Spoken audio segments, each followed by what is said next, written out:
کۆمسیۆنی باڵای سەربەخۆی هەڵبژارنەکانی عێراق ئەنجامی دەنگدانی 1021 ویزگەی لە عێراق و دەرەوە هەڵوەشاندوێتەوە کە 400 ویزگیان لە پارێزگاکانی هەرێمی کوردستان و 186 ویزگەشان لە کەرکووک کرد.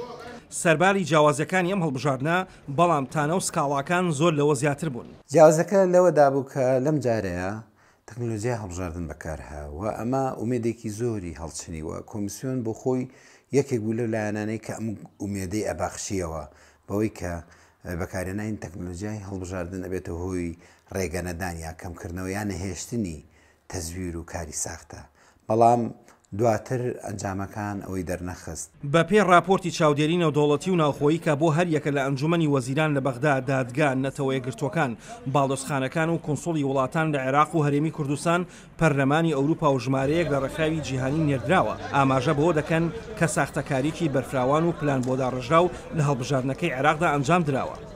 یەکێک لە کێشەهەرە گەورەکانی ئەم هەڵبژاردنەی دوایی 12 ئایار ئەوەیە کە لەبری ئەوەی سندوقی هەڵبژاردن کە یەکێک لە میکانیزمە هەرە گرنگەکانی بژاردەی دیموکراسیە بۆ بەشداری هاوڵاتی لە ڕێگەی دەنگدانەوە بوو بە سندوقی ڕەشی دیموکراسی کە ئەمەش یەکێکە لە هەنگاوە هەرەمە ترسیدارەکان لە پرۆسی دیموکراسی عێراق و زۆر بە دیاریکراوی هەرێمی کوردستان بۆ ئێمە چونکە ئێمە کێشە سەرەکیەکەمان لە ناوخۆی هەرێمی کوردستانەوە سەری هەڵدا ئەو ساختەکاری کە ئەنجامدرا لەلایەن گروپی هێزە عێراقیەکانەوە نەکرا بەڵکو لەلایەن هێزە سیاسی کوردستانەکانەوە ئەنجامدرا.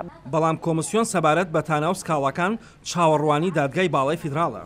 ننتظر المحكمة الاتحادية لتبت. ئێمە چاوەڕوانی دادگای فیدراڵ دەکەین لەسەر ئەم بابەتە بڕیار بدات لەبەرەوەی پرۆسی پوچەڵکردنەوەی دەرەنجامەکانی هەڵبژاردن ئەگەر بە چەند بەشێک بێدیان بۆ چەند توێژێک یان جۆرێکی تایبەتی دەنگدان وەک دەنگدانی دەرەوەی وڵات و ئاوارەکان و یان پوچەڵکردنەوەی سەرلەبەری هەڵبژاردنەکە ئەمە تایبەتمەندی ئەنجومەنی نوێنەران نییە و ئەمە پێوەستە بە دادگای فیدراڵەوە. یەکێک لەو ڕێکخراوانەی کە لە تەواوی عێراقدا چاودێری هەڵبژاردەکانیان کردووە هەسەنگاندنی خۆیان هەیە لەو بارەیەوە. کۆمەڵە تێبینیەی کە لەلایەن لایەنە سیاسیەکان لەلایەن چاودێران ئێمە خۆمان ڕستمان کردووە ئامێرەکان وەستانی زۆر تێدا هەندێکی هێمالکردنی ئامێرەکان و دەنگدان بە شێوەی تر لە بیکۆس چوونە سیکۆس ئەوانە پێویستی بە دڵنیایی هەیە یەکەم دڵنیا بینەوە کە ئامێرانە بە تەواوی دەنگەکانیان هەڵسەکەن. دووەم پێشنیارمانەوە بوو کە ئەو دەنگە لە سندوقەوە کە چۆتە داتە سنتەر پێویستە کۆمسیۆن دەنگەکان بە پێی محەتە ڕابگەینی لە هەر محەتەیەک چەند دەنج ڕاستە بووە چەند کەس دەنجی داوە چەند ڕاست بووە ئەوەی ڕاست بوو هەر لایەنێکی سیاسی چەند دەنجی وەرگتووە کاندیدێک چەندی وەرگتووە. سێەم حاڵەت کە ئێمە تێبینیمان لەسەری هەبوو پەیوەندی بە مەسئلەی با بڵێین ژمارەی ئەو وێزگە و بنکانەی دەنگدانی کە کراوەتەوە چەندیان کراونەتەوە چەندیان نەکراونەتەوە ئەوانەی کراونەتەوە باسی حرکەی سوکانیمان کردیا کە لە ڕۆژی هەڵبژاردن چەند وێزگەی تر کراوت و چەند بنکەی تر باسمان لە بتاقەی دەنگدان چونکە یەکێک لە سیستەمە تازەکە با بڵێن بوونی قاعدەی بەیاناتێکی دەنگدەری ڕاستە دیقەت بدەین ئەوەی کە چەند ئەو بتاقەیە دابش کراوە چەندی گەڕاوەتەوە مەرکەزی وەتەنی ئەوانەی بتاقەکانیان وەرگرتوێتەوە ئەو دەنگدەری بتاقی وەرگرتوێتەوە بە هەر سێ جۆرەکەی چەندیان دەنجیان داوە بۆی لەوەش دڵنیابین ئەم بتاقانە بە خراپی بەکار نهاتووە. لە پارێزگاکانی هەرێمدا ئەنجامەکانی 402 ویزگەی دەنگدان هەڵۆشێنراوەتەوە لە دووهۆک ئەنجامی 224 ویزگە هەڵۆشێنراوەتەوە و لە هەولێر 80 ویزگە و لە سلێمانیش 98 ویزگە و لە کەرکووکیش 186 ویزگە هەڵۆشێنراوەتەوە. پارتەکانی ناودەسەڵاتی هەرێمی کوردستانیش ڕەخنە و گلەیی تایبەتی خۆیان هەیە. هەڵبژاردنەکەی دوایی بەڕاستی هەمومان قسەمان لەسەری هەیە پرۆسەکە بەگشتی پرۆسەیەکە دیێگومانە ڕاستە ئەمە بەڵام گرفتەکە لەوەیە بۆ بەتەنها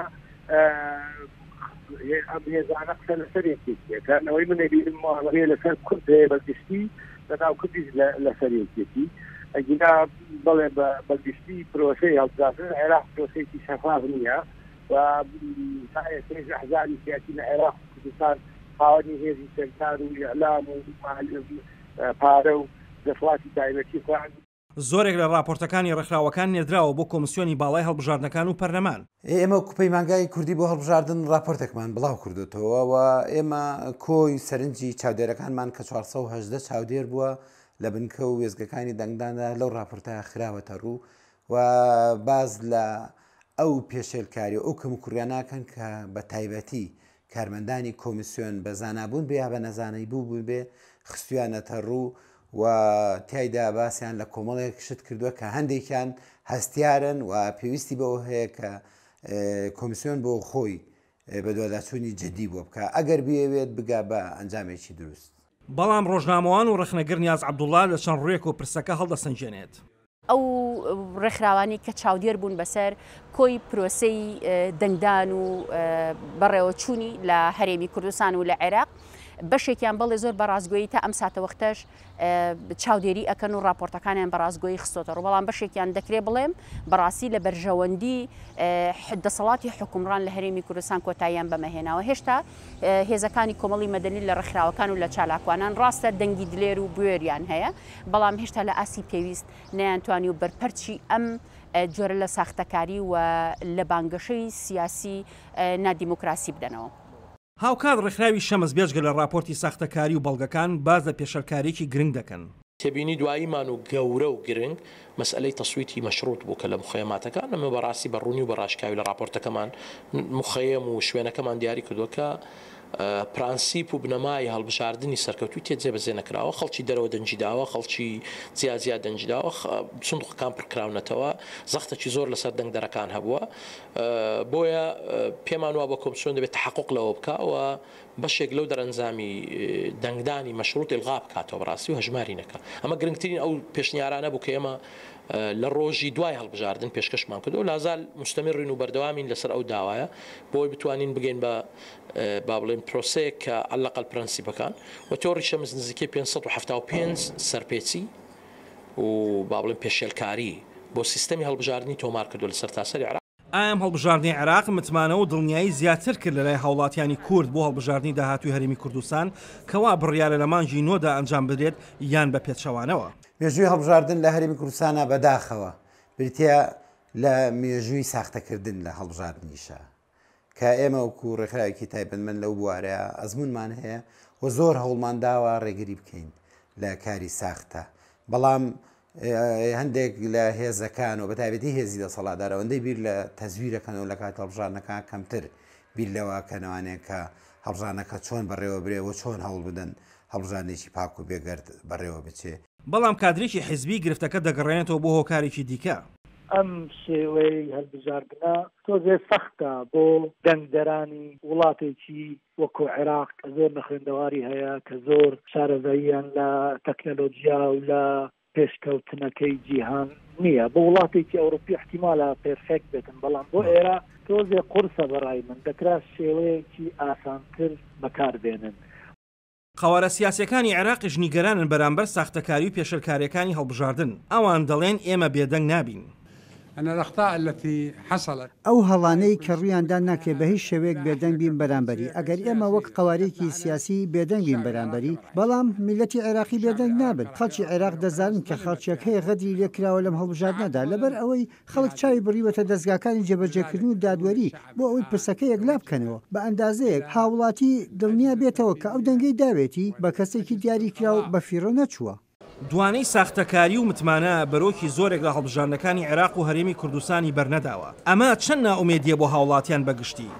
ئەمجارە لە ڕێگەی چەند کەسێکەوە بە پارە بەداهات لە ڕێگەی سیستەمی ئەلکترۆنینی و ساختەکاریان ئەنجامدا ئەمە مەترسیە هەرە گەورەکەیە کە خەڵک و پرۆسی سیاسی هەرێمی کوردستان بەرەو بێئومێدیە بە تایبەت ئەوەی کە ئاشتی خوازانەترین هەنگاوە پرۆسەکە پێویست بێ هاوڵاتی تایدا بەشدار بێ و ڕۆڵی هەبێت لە گۆڕانکاریە سیاسیەکانی هەرێمی کوردستان و عێراقیش سندوقەکانی دەنگدانە بەداخەوە پارتی دیموکراتی کوردستان و یەکێتی نیشتیمانی کوردستان وەک دوو هێزی چەکدار وەک دوو هێزی قۆرەخکاری سیستەمی دارایی و نەوت و پرۆسەی ئابووری لە کوردستان بەردەوامن هاوشانی ئەوە ئەوان دەیانەوێ سندوقەکانی دەنگدانیش داگیرکەن. هاوکات گومان لەسەر شێوازی دەنگدان و سندوقە ئەلکترۆنیەکانیش هەیە. جیازەکانی جێگوماندووە جگەلەوە بەڵام ئەبوو سەرەتا پەرلەمانی عێراقی و یاسای کە دای نابوو کۆمیسیۆن ڕێگای دایە بەوەی کە هەم بە ڕێگای ئەلکترۆنی هەم لە ڕێگای دەست دەنگەکان هەژمار کرایە نەک دوایەوەی کە چیزەکانی ئەلانەکرێ اینجا سەر لە نێ یاسایکی تر دابنێنەوە بۆ ئێستا کە دایانێن لە سادەی دەنگەکان لە ئاشتی عێراق و کوردستان و ئەوانە بەدەستیش هەژمار کرێ. پارتیەکانیش دژی ساختەکارین. ئێمە زۆر دژی حاکردن و تەزویرکردنی لە شوێنانەی دەنگدەرانی ئێمە باڵا دەست بوونە و تەوجیهی ئێمە بۆ دەنگدەرانی ئێمە بۆ چاودێرانی ئێمە کە ئەو پەڕی پاکی و بێگەردی ئەو هەڵبژاردنە بپارێزن لای ئێمە نە حاکردنێک بووە و نە تەزویرێک بووە لەو شوێنانەی کە پارتی زۆرینەیە ئەمما لە شوێنی تر کراوە دەبێ ئەو لایەنانە بەڵگە بخەنە بەردەست ئەوەی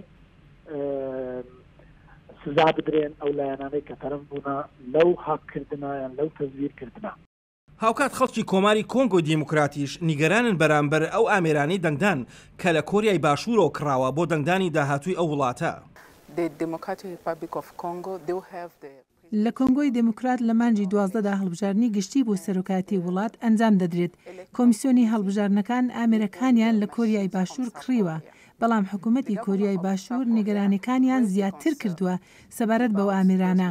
هەروەها ئۆپۆزیسیۆنی سەرەکی وڵاتەکە و گەنجەکان و کۆمەلگای مەدەنی تێکران نیگەرانن بەرامبەر ئەوە و ئامێرانە.